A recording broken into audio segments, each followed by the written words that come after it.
दिन भर की खबरों का अपडेट देने के लिए मैं आप लोगों के समक्ष आया हूं। नमस्कार।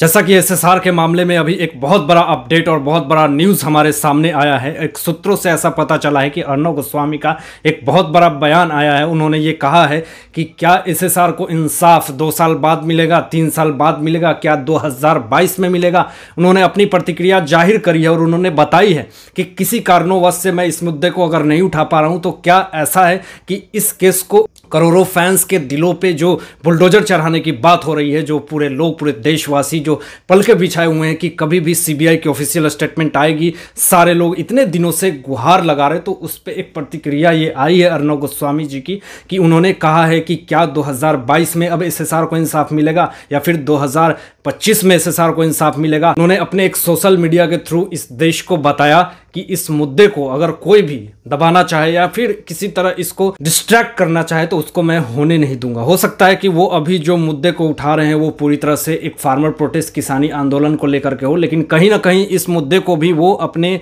सोशल मीडिया के थ्रू देशवासियों के बीच में इसको लाते रहते हैं और बहुत सारी चीजें अपडेट करते रहते हैं। बता दें आपको दोस्तों कि एसएसआर के मामले में जो अर्णव गोस्वामी ने इस आवाज को उठाई थी तो उनको कितनी सारी दिक्कतें सहनी पड़ी थी। और ये एक ऐसे जर्नलिस्ट हैं, ऐसे पत्रकार है जो कि डराने पे भी नहीं डरे और अपनी जितनी सारी पोटेंशियल उन्होंने लगा दी, एकजुटता उन्होंने दिखाई कि इस केस को मैं पूरी तरह से दबने नहीं दूंगा, जो होगा देख लूंगा। लेकिन जिस तरह की उनके साथ कॉन्स्पिरेसी हुई और जिस तरह से उनको इस तरह से सुबह 6 बजे जेल ले जाया गया और पूरे देश में जिस तरह से सनसनी मच गई, तो उन्हें अभी जो है वो दिल्ली में अपने स्टूडियो के थ्रू पूछता है भारत करना पड़ा। क्या हुआ, ऐसा रीजन हुआ कि उन्हें मुंबई को छोड़ करके पूछता है भारत, मुंबई छोड़ के दिल्ली से करना पड़ा। तो ये सारी रीजन, ये सारी मुसीबतें जो है वो सोशल मीडिया पे आए दिन फैन फॉलोअर पूछते रहते हैं और इस बारे में प्रदीप भंडारी ने भी बहुत चीजों का खुलासा करा है। इस केस के बारे में आज भी बहुत तरह की बातें सामने आती है, बहुत सारे लोग बहुत तरह की बातें करते हैं, लेकिन कभी ना कभी आपको भी ऐसा फील होता होगा, दिल से एक आवाज आती होगी कि क्या अब ये ज्यादा नहीं हो गया। ऐसा हो रहा है कि बिहार की जो सियासती सिक्का मुद्दा थी, राजनीति मुद्दा, जब वो खत्म हो गई, वहां पॉलिटिक्स होने वाली थी, तो इस मुद्दे को उठाया गया। बिहार से कुछ लोग, आईपीएस लोग गए भी थे वहां पे और जिस कारण से अब इस मुद्दे को उठा दिया गया, फिर दबा दिया गया और जिस कारण से अब बिहार के लोग भी जो राजनीति में जो अपनी सत्ता जमा चुके हैं, अब वो भी इस पे पूरे खुल करके बातें नहीं करते हैं। तो बहुत सारी चीजें हैं। क्या अब ऐसा नहीं होना चाहिए कि इस विषय में आगे आकर के सोशल मीडिया पे सीबीआई ऑफिसर को ऑफिशियल स्टेटमेंट देना चाहिए। अर्णव गोस्वामी ने अपने बयान में यह भी कहा कि चाहे कितना भी दिन हो, आप लोग एकजुटता बनाए रखना, आप लोग चाहे जो कुछ भी हो, अपनी जो भी एनर्जी है, पोटेंशियल अपनी बनाए रखना। हो सकता है कि कुछ रीजन की वजह से मैं सामने आकर के वो सारी बातें आप लोगों के समक्ष नहीं कर पा रहा हूं, लेकिन उन्होंने सूत्रों के हिसाब से अपनी दिल की बातें हैं जो पूरी दुनिया और पूरे देश को बताया कि किसी कारणवश मैं इस विषय को खुलेआम पब्लिकली नहीं उछाल पा रहा हूं क्योंकि कुछ मेरी भी मुसीबतें हैं, मेरी भी मजबूरी है और कुछ कारण है जिस कारण से मैं नहीं आ पा रहा। लेकिन उन्होंने अपील करा पूरे देशवासियों से, पूरे लोगों से कि जो इस तरह की मुहिम चला रहे हैं एसएसआर को लेकर के, अपनी आवाज, अपनी बुलंदता को बरकरार रखें और इस केस को जितना हो सके पोटेंशियल और एनर्जी के साथ आगे बढ़ाते रहें। तो आपका इस विषय में क्या विचार है, अपनी विचार व्यक्त कीजिएगा इस विषय में जरूर। नेटफ्लिक्स पे एक film I the girl on train. इस फिल्म में परिणीति चोपड़ा है। इस फिल्म के बारे में आपको बता दें कि इस फिल्म में कोई भी नयापन नहीं है, कोई खास नहीं है। अब यह फिल्म जो है वो पूरी तरह से थ्रिलर है, पूरी तरह से सस्पेंस को क्रिएट करती है, लेकिन फिल्म को देखने के बाद आपको ऐसा नहीं लगेगा इसमें कुछ है। पूरी तरह से इसमें एक मीरा नाम की कैरेक्टर होती है जो लंदन में रहती है और वो अपने हस्बैंड से प्यार करती है, लेकिन इसका हस्बैंड इससे प्यार नहीं करता। कुछ नयापन नहीं है, बस लोकेशन बदल दिया गया है।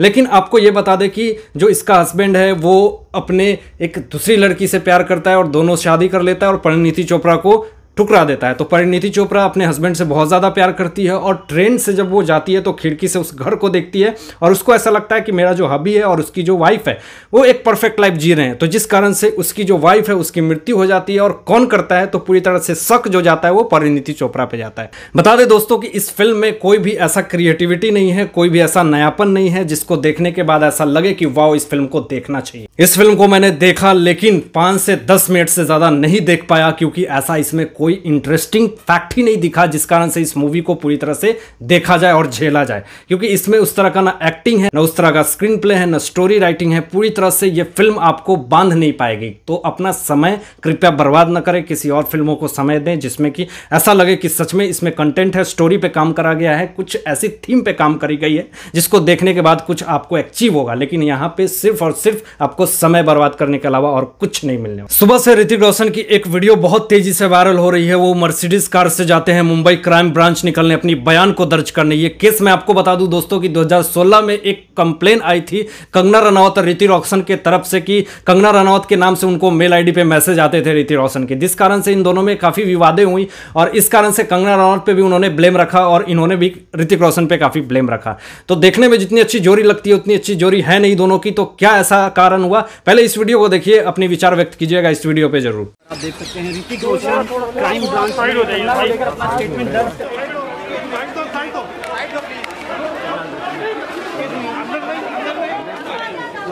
दोस्तों क्राइम ब्रांच में जब ऋतिक रोशन अपनी बयान को दर्ज करने जाते हैं तो इससे कंगना रनौत का जो इम्पैक्ट पड़ता है, बोलती हैं उनकी मुझे कोई फर्क नहीं पड़ता वो इंसान क्या करता है नहीं करता है, लेकिन मेरे साथ जो दिक्कतें हुई, प्रॉब्लम हुई, मैंने उसे पूरे सोशल मीडिया पे पूरे फैंस लोगों को इस बारे में बताया कि मेरे साथ क्या गलत हुआ, क्या कॉन्स्पिरेसी हुआ, क्या मेरे साथ गलत होने की कोशिश हुई, बॉलीवुड इंडस्ट्री में किस तरह से मुझे इस तरह का डिफेम करा गया, मेरे साथ इतनी बर्बादी बदनामी करी गई, बहुत सारी चीज़ें उन्होंने खुलासा करा। ऋतिक रोशन का भी मैं आपको बता दूं पर्सनल प्रॉब्लम, बहुत सारी चीज़ें, सुजैन खान के साथ उनका डिवोर्स हो जाता है, उनकी आए दिन अफेयर की खबरें होते रहती हैं, बहुत सारी चीज़ें फिल्म को लेकर के कंट्रोवर्सी होते रहती हैं।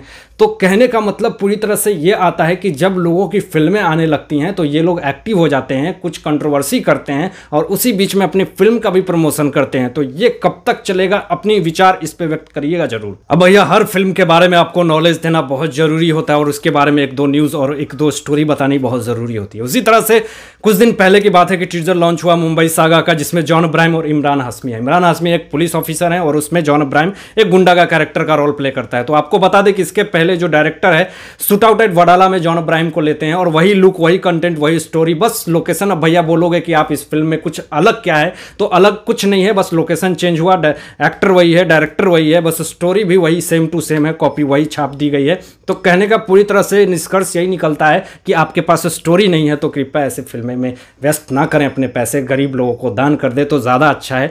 और कहने का मतलब यह है कि इस कोरोना काल में मुंबई में अभी फिर से कोरोना बढ़ने के कारण बीएमसी ने लॉकडाउन करा और वहां पे जितने सारे थिएटर हैं उन सारे 90% थिएटर को बंद होने की बात हो रही। तो क्या इस समय ऐसी फिल्मों को, जो लगातार फिल्में जो रिलीज होने की बात हो रही है, क्या ऐसे समय में क्या फिल्में को रिलीज करना थिएटर में एक अच्छी बात होगी? क्या ये पूरी तरह से कोरोना को प्रोत्साहित करने के लिए एक बात नहीं है? तो इससे बहुत सारे ऑडियंस डरे हैं, सहमे हैं।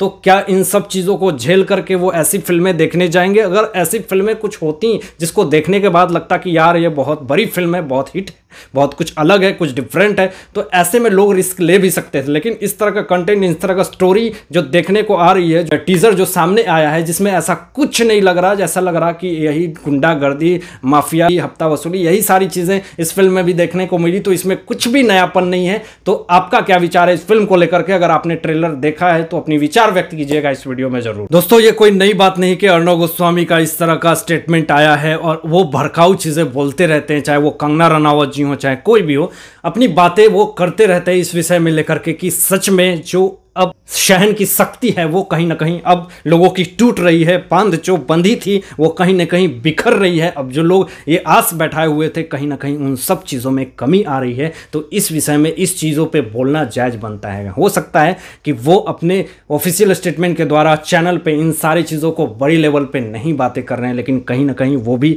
इस विषय में सूत्रों के हिसाब से अपनी बातें को पहुंचाते रहते हैं। तो दोस्तों अर्णव गोस्वामी की इस बयान पे और मैंने आपको जितने सारे टॉप न्यूज़ दिए उसमें सबसे बेस्ट आपको कौन सी न्यूज़ लगी, कौन सी टॉप खबर आपको सबसे बेस्ट लगी, और अपनी विचार हमेशा जिस तरह से हर वीडियो में आप अपनी व्यक्त करते हैं इस वीडियो में भी जरूर कीजिएगा। तो आज के लिए बस इतना ही, धन्यवाद।